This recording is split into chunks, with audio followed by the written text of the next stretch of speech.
दोस्तों आज इस वीडियो में हम कक्षा 12वीं रसायन शास्त्र केमिस्ट्री में अध्याय 10 हमारा लास्ट अध्याय है जैवाणु। इस चैप्टर के इंपॉर्टेंट ऑब्जेक्टिव क्वेश्चन आंसर अति महत्वपूर्ण वस्तुनिष्ठ प्रश्न उत्तर इस वीडियो में हम कवर करने वाले हैं।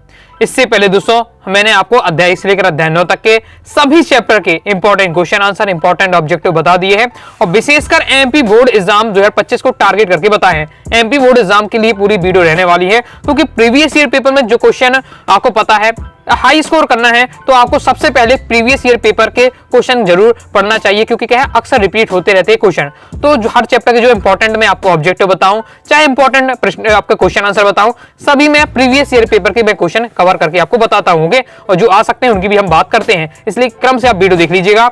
12th केमिस्ट्री 2025 के नाम से प्लेलिस्ट है तो प्लेलिस्ट पे जाकर क्रम से वीडियो देखकर आप तैयारी कर लीजिएगा।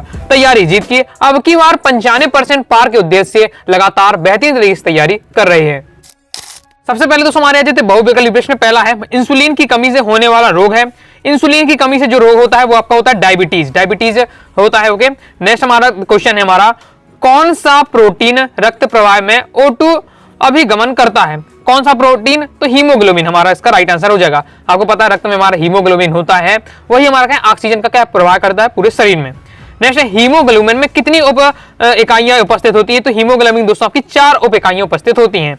नेक्स्ट आधुनिक विज्ञान के अनुसार कार्बोहाइड्रेट है तो कार्बोहाइड्रेट आपका क्या हो जाएगा, इसका राइट आंसर हो जाएगा पॉलीहाइड्रोक्सी एल्डिहाइड और पॉलीहाइड्रोक्सी कीटोन। एल्डिहाइड और कीटोन दोनों रहते हैं पॉलीहाइड्रोक्सी वाले, तो इसका राइट आंसर ए और बी दोनों।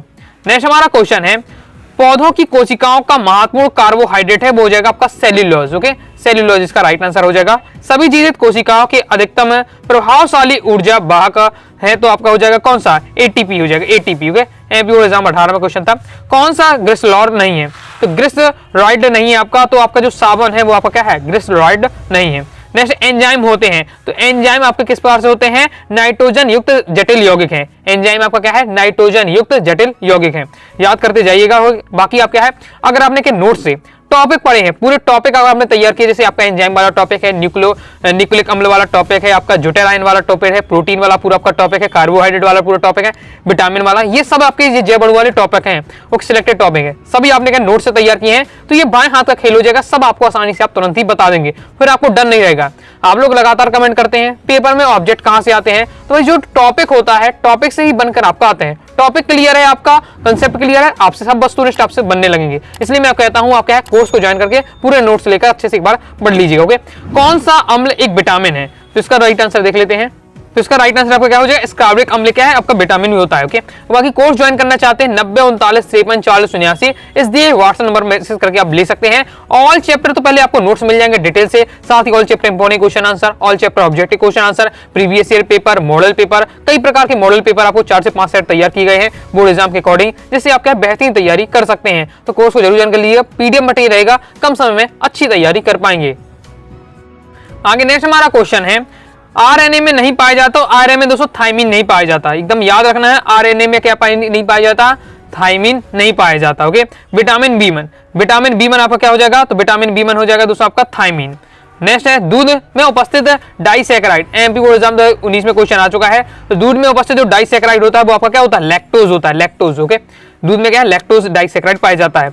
ऊतकों का निर्माण किसके द्वारा होता है, तो ऊतकों का निर्माण दोस्तों आपका प्रोटीन के द्वारा होता है। ऊतक यानी मांसपेशियां आपकी क्या है प्रोटीन का होता है। ओके, इसलिए जो क्या है बॉडी बिल्डिंग का काम करते हैं तो उन्हें कहा अपनी बॉडी बनाना है। ओके, अपने बाइसेप वगैरह निकालना है तो क्या है प्रोटीन का ज्यादा सेवन करें। ओके, नेक्स्ट है मानव शरीर में कार्बोहाइड्रेट का संचय होता है तो कहां होता है आपका, इसका राइट आंसर हो जाएगा आपका ग्लाइकोजन के रूप में होता है। ओके, नेक्स्ट हमारा क्वेश्चन है शर्करा के ताजे विलयन का प्रकाशीय गुणन में कुछ समय बाद परिवर्तन होने लगता है तो किस में कन्वर्ट होने लगता है आपका, तो राइट आंसर हो जाएगा आपका इन्वर्सन में। ओके, नेक्स्ट है बहुधा प्रायोजिक डाइसैकेराइड अणु का सूत्र, डाइसैकेराइड अणु का आपको सूत्र बताना है तो हो जाएगा C12H22O11, तो ये आपका इसका राइट आंसर हो जाएगा। आगे देख लेते हैं। नेक्स्ट हमारा क्वेश्चन है यहाँ जो आपका लास्ट वाला ऑब्जेक्ट होगा ऑप्शन होगा। ओके, राइबोज के संबंध में निम्न कथन असत्य है। राइबोज है उसके संबंध में कौन सा कथन असत्य है। अब आपने नोट्स पढ़ेंगे राइबोज के बारे में जानते हो जब तो आप बता पाएंगे कौन सत्य कौन असत्य है। जैसे यह आपका ये पॉलीहाइड्रोक्सी यौगिक बोलते तो ये राइबोज होता है। ओके, इसके साथ ये आपके एल्डिहाइड शर्करा भी है और इसमें आपका घूर्णन ध्रुवण घूर्णनता भी पाई जाती है। इसमें बस ये आपका असत्य हो जाएगा कि इसमें क्या है 6 कार्बन परमाणु हैं। आगे देख लेते हैं। आगे नेक्स्ट है, मानव रक्त में कौन सी शर्करा अधिकतम विद्यमान रहती है? तो आपका डी ग्लूकोज सबसे ज्यादा रहती है। रक्त में ग्लूकोज का मात्रात्मक निर्धारण किया जाता है तो आपका किसके द्वारा किया जाता है? बेनेडिक्ट विलियन के द्वारा। कंप्लीट हो जाता है। अब देखो रेगिस्तानों की पूर्ति। ओके, मैं आपको इतनी ज्यादा प्रैक्टिस करा देता हूँ जितने आपको गाइड में भी क्वेश्चन नहीं मिलेंगे। ज्यादा मैं आपको प्रैक्टिस करा देता हूँ ताकि आप जो मैं बता रहा हूँ इन्हीं से आप पढ़ते हैं, इन फैक्ट तैयार कर लेते हैं, इन्हीं में से आपका ऑब्जेक्ट रहने वाला है, इससे बाहर ना जाए, इसलिए मैं ज्यादा आपको प्रैक्टिस करा देता हूँ। नेक्स्ट रेगिस्तान की पूर्ति कीजिए। पहला है, प्रोटीन की मौलिक इकाई होती है। तो जो प्रोटीन होता है एमिनो अम्ल का बना होता है। तो प्रोटीन क्या है आपका? एमिनो अम्ल की एकदम क्या है? एकदम बहुलक होता है। जब एमिनो अम्ल क्या है? बहुत सारे मिलकर जब प्रोटीन बनता है, और प्रोटीन का जब विघटन करते हैं तो अमीनो अम्ल में होता है। नेक्स्ट है, ग्लूकोज 6 कार्बन युक्त आपका मोनोसेकेराइड हो जाता है। कौन सा हो जाता है? मोनोसेकेराइड। ग्लूकोज है वो 6 कार्बन युक्त मोनोसेकेराइड है। न्यूक्लिक अम्लों का प्रमुख कार्य डेड्रेस का संश्लेषण है, तो प्रोटीन का संश्लेषण करना होता है। अल्फा एमिनो समूह एवं 4 कार्बोक्सिल समूह की परस्पर क्रिया से बनने वाला बंध होता है आपका पेप्टाइन बंध। पेप्टाइन बंध बनता है 2 नंबर के लिए महत्वपूर्ण है पेप्टाइन बंध, आगे मैं आपको बताऊंगा। ओके, नेक्स्ट, आयोडीन की कमी से कौन सा रोग होता है? तो घेंघा रोग हो जाता है आपका। डेड्रेस रक्त का थक्का बनाने के लिए उत्तरदायी है, तो विटामिन के से क्या होता है? रक्त का थक्का बनाने के लिए उत्तरदायी होता है। जिस व्यक्ति के शरीर में क्या है? विटामिन के की कमी होती है, तो यदि उसे कहीं लग जाता है, जैसे मान लीजिए कुछ चाकू या क्या है हंसिया से उसका क्या है थोड़ा सा कट जाता है, ओके, तो खून निकलने लगेगा। अब विटामिन के की कमी है तो फिर थक्का नहीं बन पाएगा, इससे क्या है खून लगातार निकलता रहेगा, ओके, फिर दिक्कत हो जाएगी। नेक्स्ट, डेड्रेस डीएनए में नहीं पाया जाता है, तो यूरोसिल डीएनए में नहीं पाया जाता है, क्योंकि याद रखना है अगर आरएनए में बात करें तो थाइमिन नहीं पाया जाता है, और डीएनए में बात करें तो यूरोसिल नहीं पाया जाता। फैक्ट है एकदम अच्छे से आपको याद करना है। ओके, नेक्स्ट है, अक्सर ये क्वेश्चन पूछा जाता है बोर्ड एग्जाम में, इस टाइप का क्वेश्चन कई बार आ चुका है। ओके, ये आपका डीएनए में क्या नहीं पाया जाता और आरएनए में क्या नहीं पाया जाता। जीवों में जटिल अणुओं का टूटना क्या डालता है? तो आपको कैटाबॉलिज्म कहलाता है। ओके, या मेटाबॉलिज्म होना चाहिए। ओके, नेक्स्ट है, आपको विटामिन ए की कमी से डेड्रेस रोग होता है, तो रतौंधी रोग हो जाता है। कंप्लीट हो जाता है। ये तो जरूर याद रखिएगा किस विटामिन की कमी से कौन सा रोग होता है, अक्सर पूछा जाता है। आगे देख लेते हैं। आगे नेक्स्ट क्वेश्चन है, जंतुओं एवं पौधों से प्राप्त तेल व वसा कहलाते हैं, तो हमारे क्या कहलाते हैं? लिपिड कहलाते हैं। विकृतीकरण में प्रोटीन की डेड्रेस संरचना का प्रभावित नहीं करता है। तो देखिए, पहले आपको याद होना चाहिए प्रोटीन की कितनी संरचना होती है? 3 संरचना होती है, प्राथमिक संरचना, द्वितीय संरचना और तृतीय संरचना। ओके, तो उसमें जो प्राथमिक संरचना होती है वह प्रभावित नहीं होती है, जबकि जो दूसरी और तृतीय जो संरचना होती है वो क्या है? प्रभावित होती है। विकृतीकरण यानी प्रोटीन को जब हम गर्म करते हैं या किसी अम्ल से उसकी क्रिया कराते हैं तो प्रोटीन की क्या है? विकृतीकरण होती है, उसकी संरचना बिगड़ जाना, जब उसकी संरचना बिगड़ जाना, उसका स्वरूप बदल जाना। तो प्रोटीन का है जब हम गर्म करते हैं तो उसका जो स्वरूप होता है पूरी तरह से बिगड़ जाता है, तो उसमें जो द्वितीयक और तृतीयक संरचना होती है वो प्रभावित होती है, प्राथमिक संरचना प्रभावित नहीं होती है। इंपॉर्टेंट है आपका, तैयार करके रखिएगा। हीमोग्लोबिन आयन डेड्रेस का यौगिक है, संकुल यौगिक होता है आपका। विटामिन B2 का रासायनिक नाम क्या है? एमपी बोर्ड एग्जाम 23 में क्वेश्चन आ चुका है, तो राइबोफ्लेविन इसका राइट आंसर हो जाएगा। रासायनिक नाम भी आपको तैयार करके रखना है। क्वेश्चन आंसर अभी इसके मैं आपको बताऊंगा, सभी के मैं आपको क्या है सभी विटामिन के आपको बता दूंगा आपके रासायनिक नाम, साथ ही इनकी कमी से कौन कौन सा रोग होता है और इनको प्राप्त करने के क्या क्या स्रोत हैं वो सब मैं आपको बताऊंगा। ओके, जैसे ग्लूकोज के ऑक्सीकरण में एटीपी के डेड्रेस अणु उत्पन्न होते हैं, 38 अणु उत्पन्न होते हैं। हाइपरग्लाइसेमिया में रक्त में डेड्रेस की मात्रा बढ़ जाती है तो शर्करा की मात्रा बढ़ जाती है। प्रोटीन डेड्रेस का बहुलक है, अमीनो अम्ल का बहुलक है। प्रोटीन किसका है? अमीनो अम्ल का बहुलक है, यानी कई सारे अमीनो अम्ल मिले जब क्या है प्रोटीन का निर्माण होता है। जब प्रोटीन का विघटन होता है तो अमीनो अम्ल मिलता है। कंप्लीट हो जाता है। सत्य है। पहला है, अंडे को उबालने से प्रोटीन विकृत हो जाता है, बिल्कुल सत्य है। प्रोटीन अंडे को उबालते हैं तो उसका जो आपने व्हाइट येलो पार्ट देखा होगा वो क्या हो जाता है, जब उसको आमलेट बनाते हैं तो वो पूरा विकृत से होता है। ओके, सत्य हो जाएगा। नेक्स्ट, एंजाइम प्रोटीन होता है तो बिल्कुल सत्य हो जाएगा। एंजाइम एक प्रकार का क्या है? प्रोटीन है। ग्लूकोज एक प्रकार प्रोटीन है तो ये आपका क्या है? अलग असत्य हो जाएगा। प्रोटीन की कमी से रोग नहीं होते हैं तो ये आपका असत्य हो जाएगा। प्रोटीन तो मेन है। प्रोटीन अगर बात करें दोस्तों तो आपके पूरे शरीर में, हमारे पूरे शरीर में क्या 19% तक पूरा प्रोटीन से पूरा रहता है। प्रोटीन एकदम, प्रोटीन का जो शब्द प्रोटीन बना ही हुआ है उसका मतलब ही होता है प्रोटोस से बना हुआ है, जिसका मतलब है कि जिसके बिना काम ही ना चले। ओके, बहुत जो आवश्यक हो, ओके, जो प्राथमिक चीज हो, तो प्रोटीन हमारे लिए बिल्कुल जरूरी है। अगर आपको क्या है एक आध दिन वसा ना मिले, कार्बोहाइड्रेट ना मिले, काम चल जाएगा। प्रोटीन के बिना अगर कमी हो जाती है तो दिक्कत हो जाती है। स्टार्च के जल अपघटन से ग्लूकोज बनता है, बिल्कुल सत्य हो जाएगा।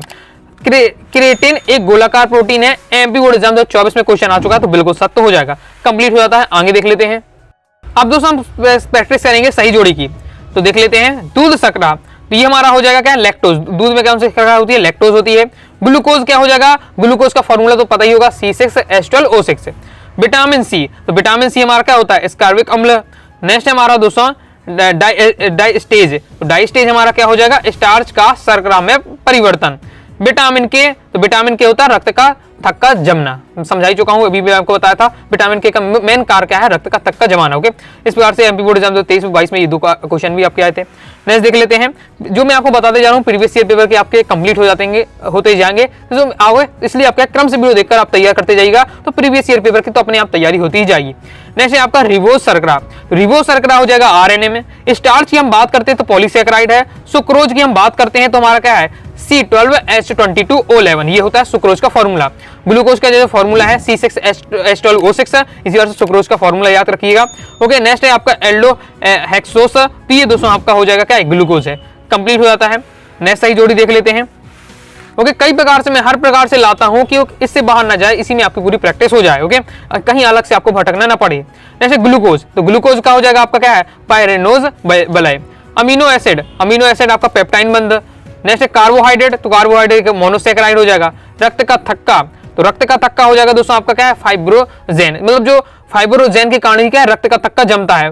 फाइब्रोजेन के कारण क्या है, आपका रक्त का थक्का जमता है।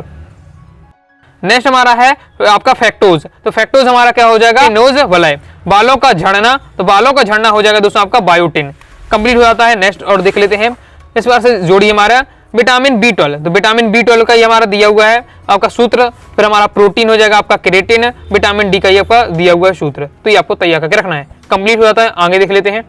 अब दोस्तों हमारे आ जाते हैं एक शब्द एक वाक्य में उत्तर देना है। पहला है हमारा ग्लूकोज में पायरेनोज वलय होता है, जबकि फैक्टोज में कौन सा होता है, फ्यूरानोज वलय होता है। ग्लूकोज में पायरेनोज वलय और आपका फैक्टोज में फ्यूरानोज वलय होता है।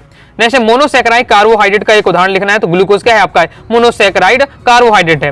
अमीनो अम्लों को आपस में कौन सा बंध जोड़ता है, तो पेप्टाइन बंध जोड़ता है। ओके, अभी हम देखेंगे, मैं आपको पेप्टाइन बंध बताऊंगा। तो दो अमीनो अम्लों को जब जोड़ते हैं तो आपका क्या होता है, पेप्टाइन बंध का निर्माण होता है। आगे नेक्स्ट है दूध में उपस्थित डाइसैकेराइड शर्करा क्या होती है, आपके कहलाती है लैक्टोज। जल में विलेय विटामिन होता है, तो विटामिन बी और विटामिन सी, जबकि जो विटामिन डी होता है ओके, और वो आपका क्या होता है, वसा में विलेय होता है। ओके, नेक्स्ट है बाल, ऊन तथा रेशम में उपस्थित प्रोटीन का नाम लिखिए। एमपी बोर्ड एग्जाम 22 में क्वेश्चन आ चुका है, तो केरेटिन व फाइब्रोइन ये आपके प्रोटीन पाए जाते हैं। मनुष्य के शरीर के द्वारा कितने अमीनो अम्ल संश्लेषित होते हैं, तो 10 होते हैं। देखो हमारे शरीर में कितने 20 अमीनो अम्लों की आवश्यकता होती है।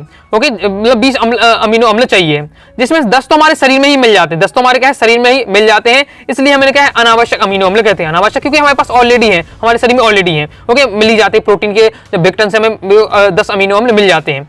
लेकिन टोटल चाहिए कितने, 20, 10 तो मिल गए, 10 कहां से मिलेंगे, 10 हमें जो बाहर से भोजन करते हैं उससे हमें मिलते हैं, तो वो हमारे क्या लाते हैं, आवश्यक अमीनो अम्ल। अभी हम देखेंगे आपको आवश्यक अमीनो अम्ल, आपका अनावश्यक अमीनो अम्ल, इंपॉर्टेंट क्वेश्चन है, इससे भी हम क्या क्वेश्चन आंसर में देखेंगे। तो यहाँ पूछे जा रहा है अमीनो अम्ल संश्लेषित कितने हमारे शरीर में रहते हैं, तो 10 होते हैं। ओके, और बाहर से कितने चाहिए पड़ते हैं, तो भी 10 चाहिए पड़ते हैं। ओके, मुंह की लार में कौन सा एंजाइम पाया जाता है, टाइलिन पाया जाता है। रक्त का थक्का जमाने के लिए कौन सा प्रोटीन उत्तरदायी है, अभी मैंने आपको जोड़ी बताया था, रक्त का थक्का कौन जमाता है, कौन सा प्रोटीन, फाइब्रोजिन जमाता है, फाइब्रोजिन। ओके, नेक्स्ट प्रोटीन का एकलन नाम लिखिए। एमपी बोर्ड एग्जाम 23 में क्वेश्चन आ चुका है, मतलब प्रोटीन के विघटन से उसकी इकाई क्या है, तो अमीनो एसिड है। Okay, amino acid. नेक्स्ट है आरएनए अणु से थाइमिन के स्थान पर कौन सा पिरामिडीन होता है, तो हो जाता है यूरेसिल, क्योंकि आरएनए में कौन सा होता है, यूरेसिल होता है। ओके, नेक्स्ट देख लेते हैं, तो थाइमिन के स्थान पर यूरेसिल होता है। नेक्स्ट है पॉलीसैकेराइड में मोनोसैकेराइड की इकाइयां आपस में एक दूसरे से किस बंध द्वारा जुड़ी होती हैं, तो ग्लाइकोसाइडिड बंध द्वारा जुड़ी रहती हैं, कंप्लीट हो जाता है। इस प्रकार से दोस्तों मैंने आपको जैव अणु वाला जो चैप्टर है इसके कंप्लीट ऑब्जेक्टिव की प्रैक्टिस करा दी है। बाकी अभी अगर नोट्स पढ़ लीजिएगा तो आपको और ज्यादा क्लियर हो जाएगा। आगे नेक्स्ट वीडियो में क्वेश्चन आंसर कवर करा दूंगा। तो आई दोस्तों आपको वीडियो पसंद आएगी, वीडियो लाइक करके सब्सक्राइब जरूर कर दीजिएगा। साथ ही दोस्तों टेलीग्राम चैनल और व्हाट्सएप चैनल को ज्वाइन कर लीजिएगा। कोई दोस्तों डाउट आता है कमेंट बॉक्स में आप जरूर पूछिएगा। ओके, और बाकी प्रॉपर तैयारी करना चाहते हैं तो 90 39 53 40 79 दिए व्हाट्सएप नंबर मैसेज करके पूरे आपका नोट्स और पूरे इंपॉर्टेंट क्वेश्चन की पीडीएफ ले लीजिएगा और प्रॉपर तैयारी करिएगा। मिलते हैं नेक्स्ट वीडियो में, तब तक के लिए बाय बाय।